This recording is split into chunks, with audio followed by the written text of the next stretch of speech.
Hello दोस्तों, मैं हूं आपका राहुल। आप देख रहे हैं मल्टी टैलेंट और फिटनेस। तो जैसा कि पिछले वीडियो में मैंने आपको मेडिटेशन के बारे में बताया था, तो उसी का ये पार्ट 2 है। तो मैंने आपको बहुत कुछ बताया, शायद आपको समझ में आया कि नहीं आया। तो मैं आज आपको बता देता हूँ। मेडिटेशन 2 भाग में बँटता है। तो पहला भाग क्या होता है, कुछ पाने के लिए, दूसरा होता है कुछ खोने के लिए।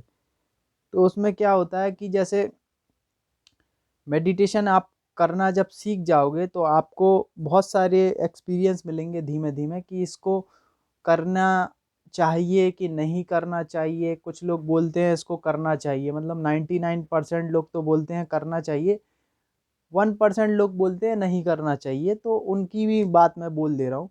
एक्चुअली मेडिटेशन में क्या होता है, जब आप किसी शक्ति के साथ जुड़ जाते हो, जिसको भी आप मानते हो, जिस भी भगवान को मानते हो, अल्लाह को मानते हो, जीसस को मानते हो, जिसको भी आप मानते हो, तो क्या होता है उससे आप जब कनेक्ट हो जाते हो तो आपको ऐसा लगता है कि सब कुछ छोड़ दो। मतलब आपको एक अकेलापन भी अच्छा लगने लगता है। उसका रीज़न क्या है कि आप जब उनसे कनेक्ट हो जाते हो तो आपको कोई भी चीज़ के प्रति आप मतलब आपने देखा जितने भी साधु संत होते हैं उनका मानना रहता है वो अकेले में ज़्यादा खुश रहते हैं, क्योंकि उनका कनेक्शन ऊपर वाले से हो जाता है। तो वो क्या करते हैं, अकेले ही में खुश रहते हैं। अकेले उनके फेस पे देखना कितना तेज रहता है, उसी रीजन से उनके फेस पे तेज भी रहता है।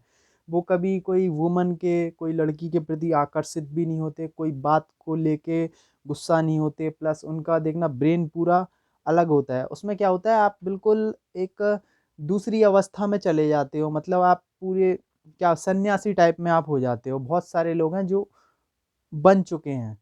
तो उसमें एक्चुअली मेडिटेशन में क्या होता है, अभी आप छोड़ना चाहते हो तो आप सब कुछ छोड़ सकते हो। अभी आप कुछ पाना चाहते हो तो उसमें बहुत कुछ पा सकते हो। इसका ये पॉजिटिव प्लस ये है।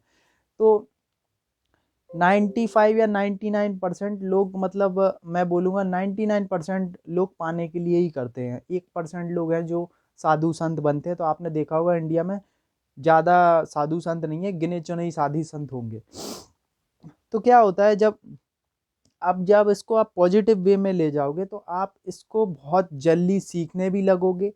और मैं उस दिन आपको बता रहा था कि जैसे आप कोई चीज़ को देखते हो और उसकी छवि आपके ब्रेन में जब बन जाती है तो क्या होता है, आपको वो चीज़ लेने के लिए आप मेहनत करते हो। आप जिस भी फील्ड में मेहनत करोगे उसमें क्या होता है कि वो फील्ड में आप बहुत तेज़ी से भी काम करने लगते हो और आप जो भी सोचते हो उसमें जल्दी जल्दी होता है। अभी कोई जॉब में हो, आपको जल्दी वो चाहिए, मतलब अचीवमेंट चाहिए, आप चाहते हो ऊपर पोस्ट पे जाना, तो आप वहाँ पे भी जा सकते हो, क्योंकि आपका ब्रेन और आप उस सब जगह को आकर्षित करने लगते हो जिस जगह पे आप काम कर रहे हो। तो आप कोई भी काम करते हो तो उसमें आपका अच्छा अच्छा होने लगता है।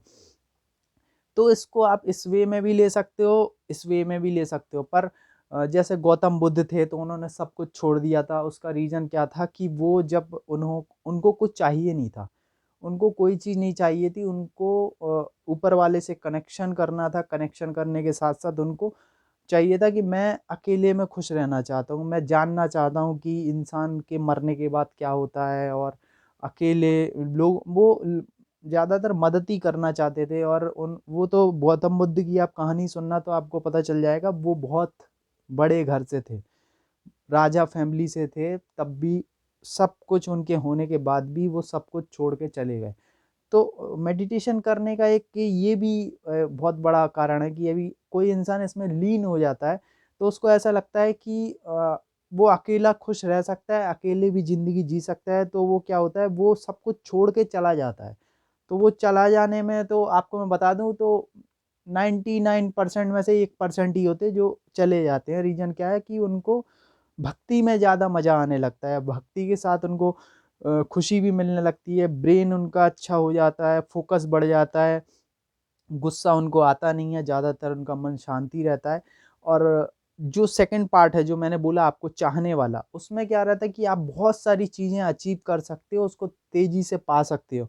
तो इसीलिए बहुत सारे लोग बोलते हैं, जो साधु संत टाइप में जो सोचते हैं, उनका कहना है कि इसको नेगेटिव भी है तो प्लस भी है। तो प्लस में मैं बोलूँगा आप इसके प्लस पॉइंट पे ही ज़्यादा ध्यान दें, क्योंकि प्लस पॉइंट में इसमें बहुत कुछ पाने के लिए है। मतलब आप कुछ भी चाह सकते हो, मतलब आपको जो चाहिए, घर चाहिए, गाड़ी चाहिए, आपको कोई चीज़ पसंद है, आप वो सब कुछ पालोगे। तो इसका मैं थर्ड, अभी ये सेकंड पार्ट मैंने आपको अभी बना दिया, तो थर्ड पार्ट में मैं कुछ नया लेके आऊँगा। अभी सिर्फ यही बोलने वाला हूँ कि आप इसको ट्राई कीजिए, और अभी आपको समझ में नहीं आए तो आप मुझे कॉल भी कर सकते हो, डिस्क्रिप्शन में नंबर है, तो मैं आपको बता दूंगा कि इसको कैसे करना है, कैसे सीखना है, क्योंककि मैं एक सीरीज़ ऑन निकालूंगा जिसमें आपको मैं सिखाऊंगा इसको कैसे करा जाता है, ठीक है। तो आप वो चीज़ देख लेना, तो आपको समझ में भी आ जाएगा।